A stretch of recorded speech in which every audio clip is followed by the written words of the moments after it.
fasha Yobu 38 ku murongo wa 3 wa 33 sorry. Mbega urazi ivyagezwe biganza ijuru, woshobora gushinga uko riganza isi?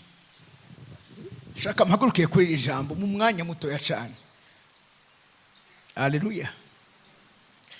Aravuze ngo mbega urazi ivyagezwe biganza ijuru.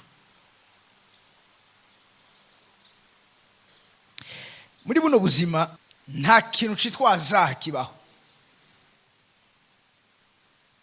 kandi abantu bagiye bagwa mu mporero y'ivyo batazi, n'abantu banse kuriha ikiguzi gisabwa kugira ngo babe mu mutumiro w'inama nkuru ari ryo rembo ry'ijuru rishiraho amategeko y'ibanga muri nose. Nabwiye ko ndakunda cyane igitabo ca Yobu. Ku gitabo ca Yobu, by the way, nico gitabo gishaje cyane kutabijya vyose. Nico batoye imbere n'igitabo citanguriro kitaratogwa. Ni igitabo ca kera cyane gusa, mugabo kirimwe amabanga ateye ubwoba. Gusa bamwe bagisize mu kibanza kimwe cyo gufasha abantu bari kubaca mu bitoroshe. Ariko ubundi nimba ari igitabo kiri spiritual kuruta ibindi bitabo bindi, n'igitabo ca Yobu. Imana ikiravuga na Yobu iramubwira ngo do you know the ordinances of heavens? Bega urazi vyagezwe, urazi ingingo zibera muri tribunal yo mwijuru. Urazi hari gihe no ngaha mino tubibona, hari gihe ingingo yo gufata umuntu iva ahantu abantu batazi. Hari n'igihe ngaha muri nosi ufunga umuntu atari urya yaje kumufata, urya yaje kumufata ariko ashyira mu ngiro itegeko ryavuye ahandi hantu. Niko nibijanye n'imikorere y'isi muhemu imeze. Imana yabwira Yobu uzokwa muri victime igihe cyose utazoba uzi ibijana n'amahudonansi yo mu bwami bw'Imana. Kuko ibiba hano muri nosi si haza, ivyo ubona si vyavuye kubaho, hari ahantu habivuye, hari ikibitera. Nimba ushaka kubona umuntu ari karatera imbere yapfuye gutera imbere gutyo nyene paza. Naivuze muri kyute y'Icyongereza it's kana and childish. Kwiyumvira yuko ibintu bipfa gukoreka gutyo nyene n'ubwana, kwiyumvira yuko uzotera imbere bifuye kugwa ko gutyo nyene n'ubwana, kwiyumvira ko uzova kugira mariage n'ivy'ubwana n'ivy'umubiri, kwiyumvira ko uzova kuvyara gutyo nyene.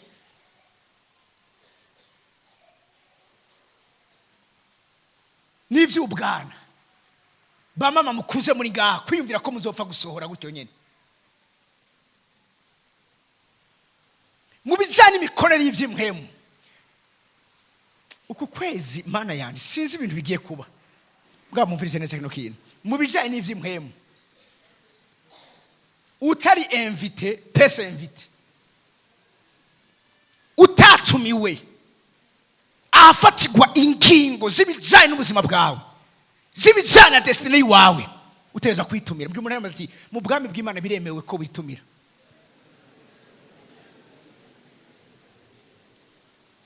Fise ivyanditswe bibiri.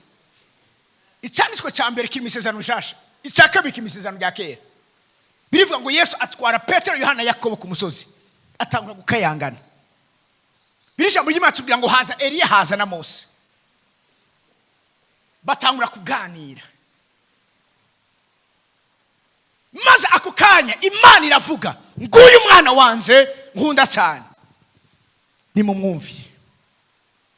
Ntiyavuze ngo munone hasanze bimimbara hajye nishagiye abatizwa. Mugabe iki gihe Imana avuze kubera ko ndamushingira naye nk'umwana wanje, ntanze itegeko yuko ibiriho vyose ivyaremwe vyose bimwumvira.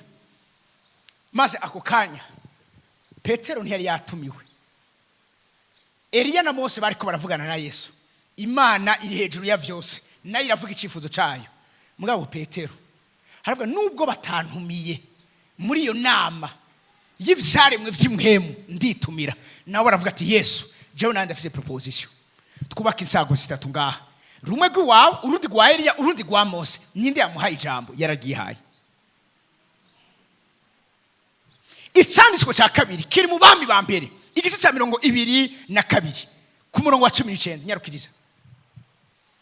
Umuvugishwa ari Imana yitwa Mikaya, ntiyari yatumiwe, mugabo wenyene ubwiwe aritumira arasista ku nama y'ibyari bigiye kuba ku mwami w'Abisirayeli yitwa Ahabu. Mikaya arongera ati none duga hejuru gatoya nka 17 aramwisura ati mbonye Abisirayeli bose basabagiye ku misozi nk'intama zitagira umwungeri, kandi Uhoraho agize ngo bariya n'abatagira shebuja nibasubira iwabo umuntu wese yigire amahoro. Ahabu na Yehoshafati barondera uvugishwa n'Imana kugira bamenye neza ko nibaza kugwana bazotsinda. Yehoshafati ari umuntu w'imhemu, tirondera umuntu avugishwa n'Imana, ariko abavugishwa bose bari bahari, barabavugishwa b'umwami apana Imana, b'umwami Ahabu. Barabana cyakini kibaraje shinga kuvuga ivyo umwami akeneye kumva gusa, barabavugishwa b'ukuri. Inyuma yawe Yehoshafati rero nta wundi ati harasigaye umwe, mugabo nta musi numwe yigera avuga iciza kuri jewe. Mu buzima bwacu ntidukunda abantu gusa kudukomera amashi no gutamba umuziki turiko turatamba, dukunde n'abantu mu buzima bwacu batubwira ukuri, badukunda, badakeneye ko tugwa mu manga. Ahabu ntiyashaka uyu muvugishwa yitwa Mikaya kubera ko amubwiza ukuri adashaka kumva. Yehoshafati ati oya reka kuvuga ivyo nawe naze. Profesi waramubwira ati genda muzoza, ati arabesha, ubu ntakunda kuma yovuga ivyiza kuri jewe. Ati none mushaka ndababwira ivyo mukeneye kumva cyangwa mushaka ndababwira ivyo Imana ikiravuga? Ati tubwire ivyo Imana ikiravuga. Niko guca babwira ati mbonye Abisirayeli basabagiye ku misozi nk'intama zitagira umwungeri. Mani majambo Abisirayeli baragiye gutakaza umwami, baragiye kubura umurongozi wabo. Ati nimwisubire inyuma mwigira amahoro. Mani majambo reka kuja muri rugamba, mugabo bari decide ko bateza kuja muri rugamba. 18 umwami w'Abisirayeli bari Yehoshafati ati sinakubariye ukatogira ivyiza avugishwa kuri jewe atari ivyago. 19 rero acaramubwira neza. Mikaya arongera ati none rero niwumva ijambo ry'Uhoraho. Raba kiro kinda gikunda cyane gose, mbonye Uhoraho avyagiye ku ntebe yiwe. Yamubonye gute? Niho yarari, yari yitumiye mu nama nkuru, ari ryo rembo rije gufata ingingo zibwiye korekano mu inose. Mbabwira birivuga ngo ntaco nzokora ntibiyakabanga abasavyi banje. Imana ntirihungwe kujana muri program tazi. Imana akeneye ko mutegurana program igiye kuba. Nico gituma agiye kurandura Sodomu na Gomora yavuze ngo bega hari ico nokora ntibiyakabanga umukunzi wanje Aburahamu. Imana yari yamaswe n'imbwa birasubira inyuma, iza kubanza gukonsulta Aburahamu. Aba bose ndiko ndavuga nawo mu isezerano rya kera, abo mu isezerano shashuye musi turi victime kubera kudakura no kutaba abantu b'imhemu.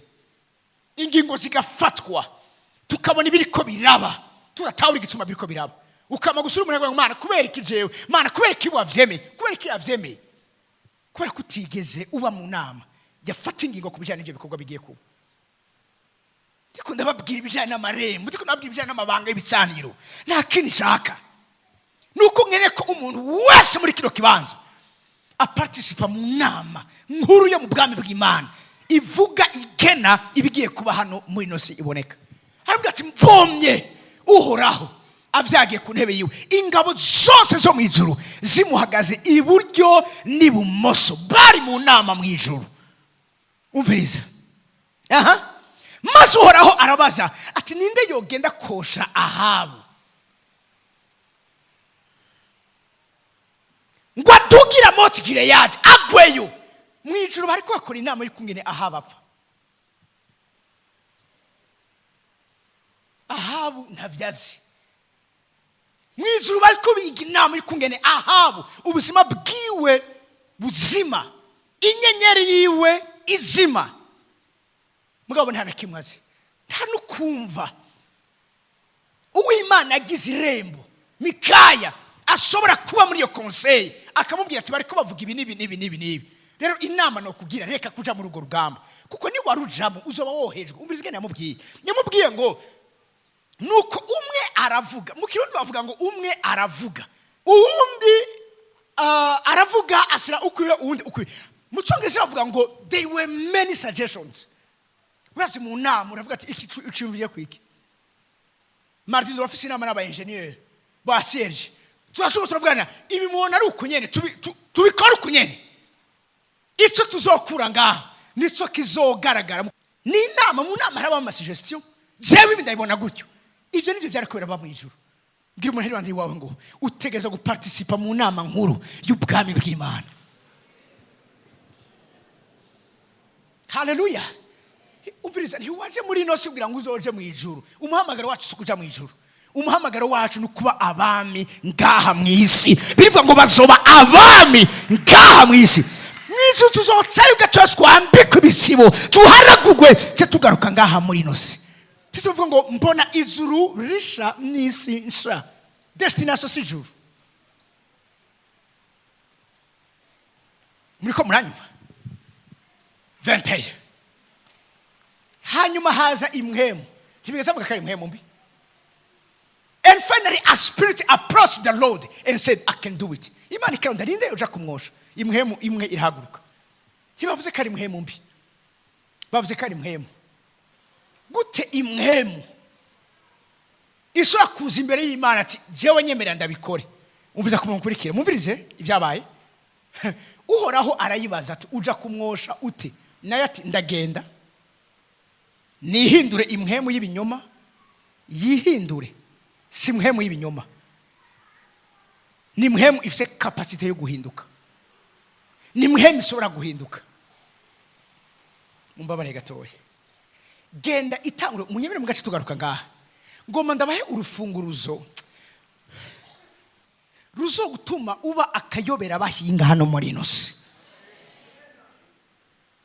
Uwibaza ko yakumenye asange atakumenye kuko Imana duhaye ino capacity nk'ivyaremwe by'imwemu gushobora guhinduka bivanye n'igikorwa dukeneye gukora abantu bakacubona mu yindi shusho itandukanye niyo bari basanzwe bacubonamwo. Ari muri ko murama amen meseza muri kino kibanza. Urazi mbabwira ikintu kimwe biroroshe cyane gose gutega umutego umuntu uzi iminyoro yiwe. Mugabo biragoye cyane gutega umuntu utazi ahaca mu gutaha, utazi amasaha atahirako, utazi programa yiwe. Cyo gituma niyo umuntu akeneye kumugirira nabi baramanza bakiga amarutine yiwe. Akora iki, avyuka akora iki, anywa icayi ryari, twobigenza gute. Mugabo iyo bazi kunywa icayi saa moya mugabo ntibamenye ko ari umushuzo w'ukwezi wamutanga bakaba bateguye kuguha isumu saa moya uri kwanywa icayi bakakurindira kuza ku meza bakakubura nawe uri muri libranda suvra kata bosa masende kataza ati ni murindire umunsi yafatiriwe mugabo bakakurindira bakakubura.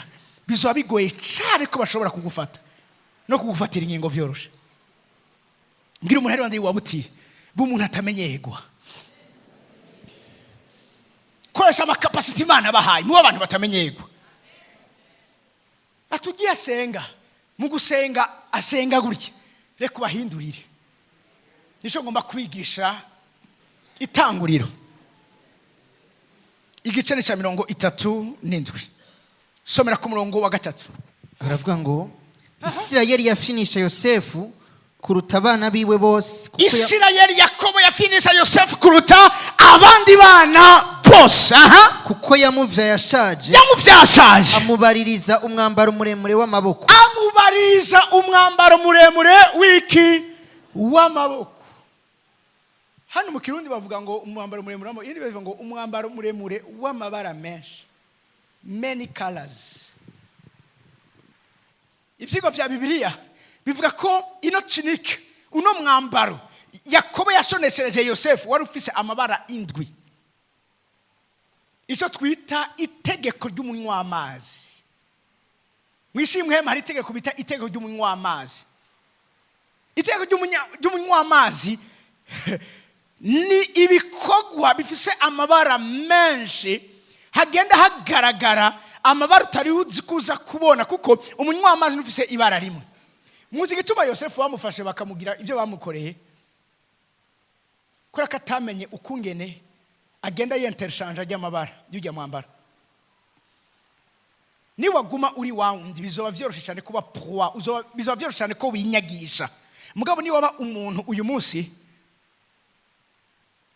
batamenyera, batametriza inzira ziwiwe, ukaba umuntu ari imprévisible, mu mwanya utaruzi ko ugiye gusenga ugasenga, mu mwanya abantu batari bazi ko wisonzesha ugaca wisonzesha, ntuzokwigira winyagisha mu buzima bw'iwawe.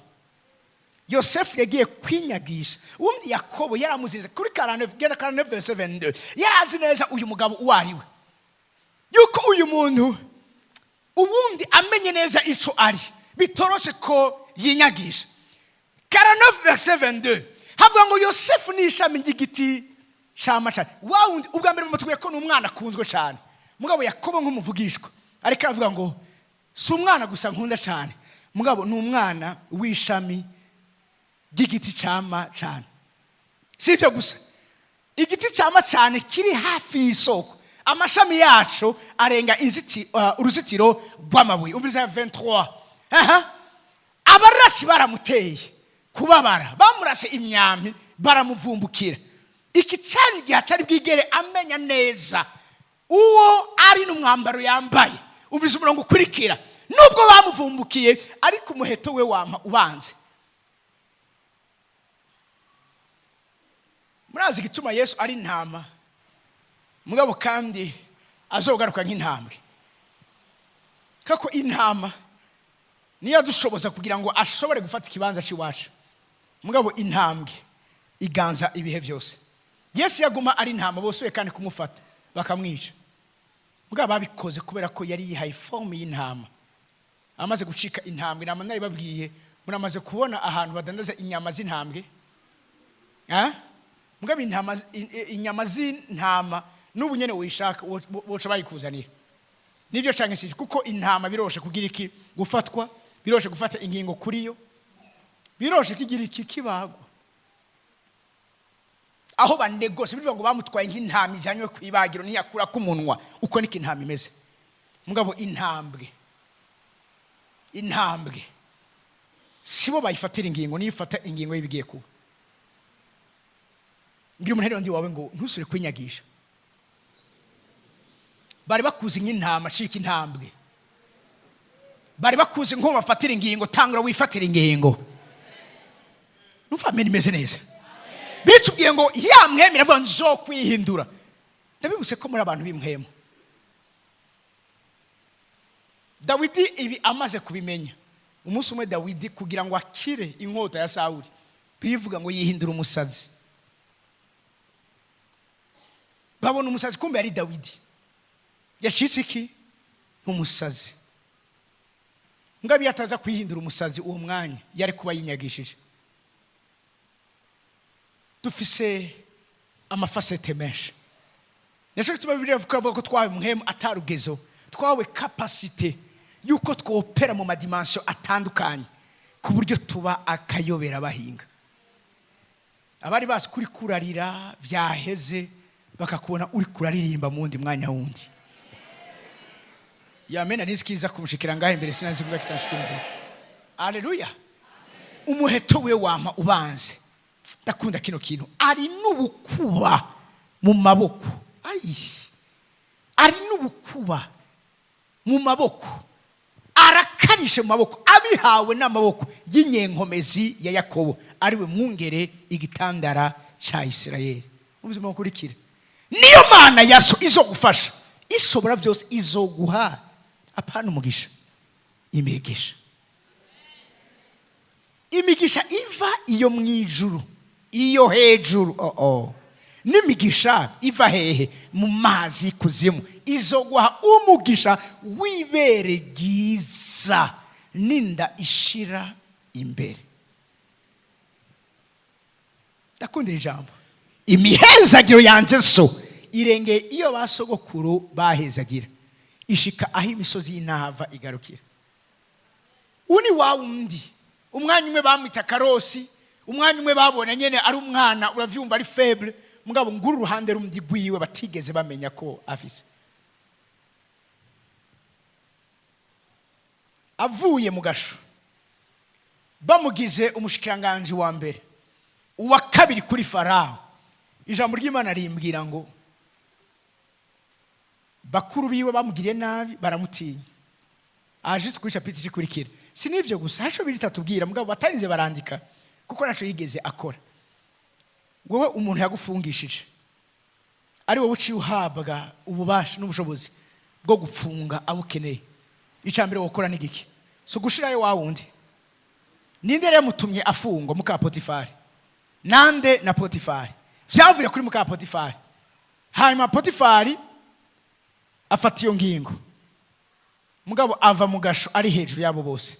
Nta hamwe birimbwira ngo nuko yihora abamugire nabi. Kubera iki?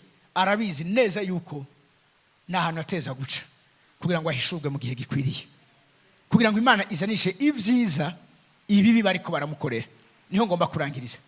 Mpagato ya 50 itangura igice 50 ku murongo wa 19. Turangirize ngaha. Yosefu arababara ati ntacu mutinya. Mbega je ndi mu gishingo c'Imana.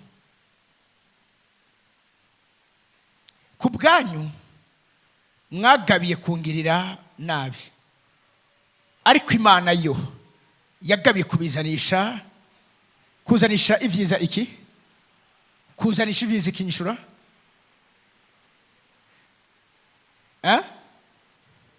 Ko mutinya kubivuga nta mutegurimo muri iki kibazo. Mwagabiye kungirira nabi, ariko Imana yagabiye kubizanisha ivyiza. Babivuze ibiki? Ibibi bamukoreye.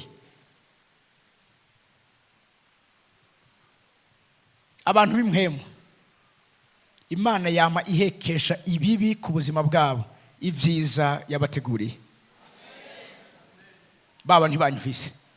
Abantu b'imhemu, abantu bahabwa kuganza muri buno bugingo, abantu bazi ivyagezwe biganza ijuru, ari navyo biheza bigatuma isi ishobora kuba munsi y'uburongozi n'ubutegetsi bw'ivyaremwe cyangwa ikirere c'imhemu. N'abantu bazi neza ko Imana ibazanira ivyiza ibihekesha umugongo w'ibibi.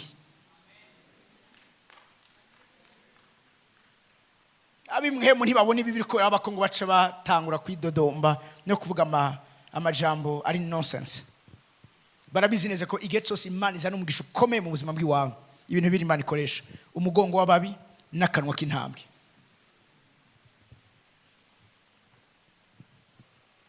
Mwagabiye kungirira nabi, ariko Imana yo yagabiye kubizanisha ivyiza. Mani majambo ati ikintu cyose mwakoze muri yitwa ko muri ko murangirira nabi, nico kintu Imana yakoresheje kugira ngo nduge.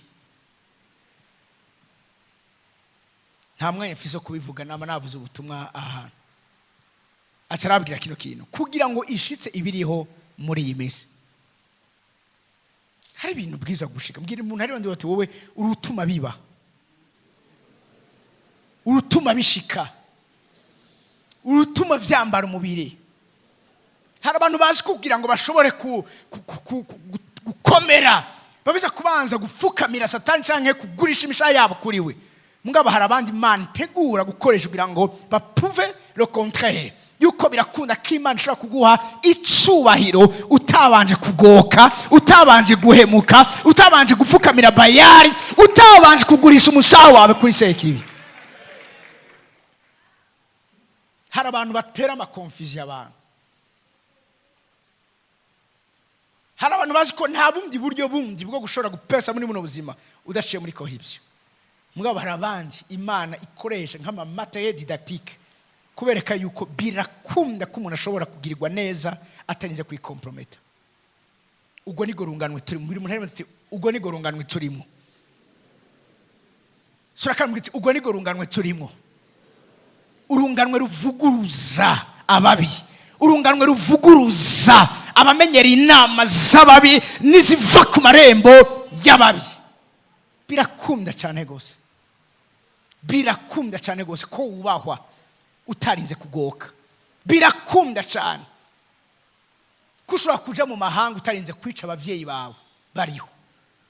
Birashoboka ko baguha visa utarinze kuvuga kuri imfuvyi kandi utari imfuvyi. Haleluya. Birakunda kutera imbere utasohotse iki gihugu. birakunda ko abazungu bakwifuza utarenze imbibe ziki baba rusiko ari muri kino kibazo mu family y'abantu hano. Hari igihe womengo nta yindi shwa yindi ihari. Nk'abakobwa birakunda ko mushobora kuja kubaka ingo mukira amasugi. Nuwakubwira ngo ya tutabanje kuryamana babwira ikintu kimwe nimwihagarare ko vyofuma biba vyiza kuzoja mu ijuru risugu utagize mariage hakuzoja mu ijuru wabanje kugoka muri buno bugingo naho nyene ukabaho nabi. Ninde yakubwiye yuko kubaho neza no kugira amamiliyoni menshi kuri konti? Hari abantu uyu munsi wa proposal tugukure ko ivyo ufise hama tuguhe ubuzima bwuriye bo prefera ivyo. Kubera iki? Kubera ko babayeho nabi. Haro benshi uyu munsi bariko barahunga kino gihugu kandi bari abantu badakogwako. Kubera iki? Kubera ko baciye mu nzira zitarizo. Munyumvirize neza. Mbwira umuntu rero ndabati ibidashobokera abantu birashobokera Imana. Kandi agonda mbwira ko abantu bagiye guhabwa ikibanza gikomeye mu buzima bw'abantu n'abantu birinze, n'abantu bigengesere, n'abantu babayeho ubuzima bwo kubaha Imana no kuyubahisha. Birashobora guteba, birashobora gufata umwanya, ariko abo bantu b'Imana igiye gushira ku mwanya, abo bantu bo bagiye kuba abantu bagiye kurondegwa, abantu b'Imana igiye gushira hejuru. Sinzi ko muri kino kibanza n'abafisa abantu bamere yabo, abantu babumbwa n'Imana yabo akabumbwa n'ivyo bafise. Haleluya. Abantu Imana igira neza ikaduza hejuru bakamuhaciye bugufi. Abantu Imana y'icubahiro kirenze mugabo ntibabigende ntibabitambukire bakaguma ari baba. Ngira umuntu rero ndi wawe ngo ntagire igihindura amaranga mutima yawe. Isengesho namambwira Imana wamunyibagiza ibikorwa bikomeye nakoze kugira ngo vyoye kuntera kubishira ku mutima nkibaza ko naragahambaye. Yesu avuga ngo inyuma y'ivyo byose muvuge ngo turabashumba b'imburakimazi twakoze twategerezwa gukora puta bakora Satani nkiragarira. Ngarabwiye ati turabashumba b'imburakimazi guma na profile iri hasi, reka guhata ibintu. Wa mukobwa reka guhata mariage yawe, tanga amasuggestion mu bwami bw'Imana. Muriko muranyumva? Mwabahungu reka gushaka gukora ivyo abandi bakoze. Ba wewe ni wowe ufise amafaranga ya reception y'abantu 10 nawe ugiye mu mateka y'abantu bakoze mariage idasanzwe. Haleluya. Haleluya. Ba wewe rondera kugendeshwa n'inama y'ijuru, uzobaho utari kuravyicuza ubuzima bwawe, kuko umugisha wuhoraho uratungisha nta mabaro yigera awuvangamo. Buri muntu wese narivuze vendredi, l'Éternel a tout fait pour un but. Ikintu cyose uhoraho yakoze yagikoze kubw'umugambi kanaka. Ashobora kuba yateguye ko we vyawe bizoteba mugabo sikura ko yakurenganije, arazi gituma ariko atuma biteba. Ashobora kubituma binyaruka sikura kuri gitangaza usenga kuruta abandi, ni kugira ngo abagire mwese, ni kugira ngo agire ama variety. Imana yakunda variety y'ibintu. Cyo gituma Yakobo yahaye Yosefu umwambaro w'amabara menshi kugira ngo ntamenyerwe mu ibara rimwe. Haleluya. Imana ibahezagire. Namuze Imana ibahezagire.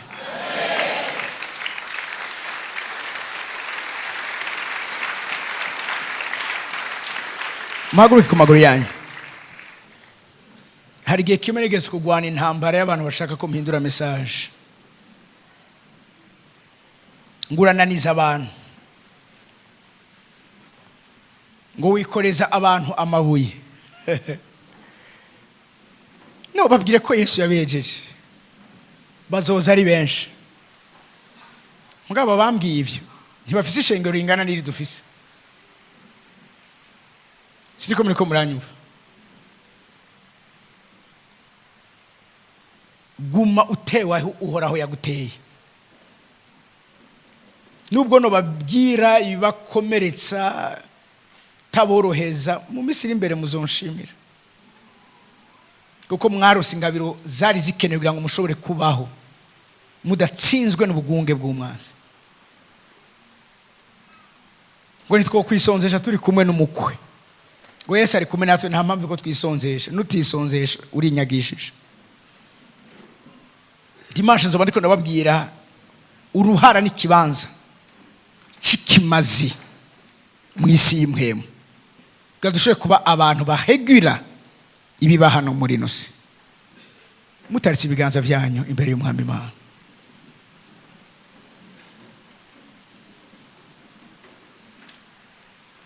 Dusenga Imana. Mana, turagushimiye, watugiriye neza kandi n'ubu uriko watugirira neza. Ndaguhezagiye ku migambi yawe myiza ufitiye ubuzima bwacu. Ndagushimiye ko urifuza ko tuba ibigatanye mu bwami bwawe, bifata ingingo mu nama nkuru.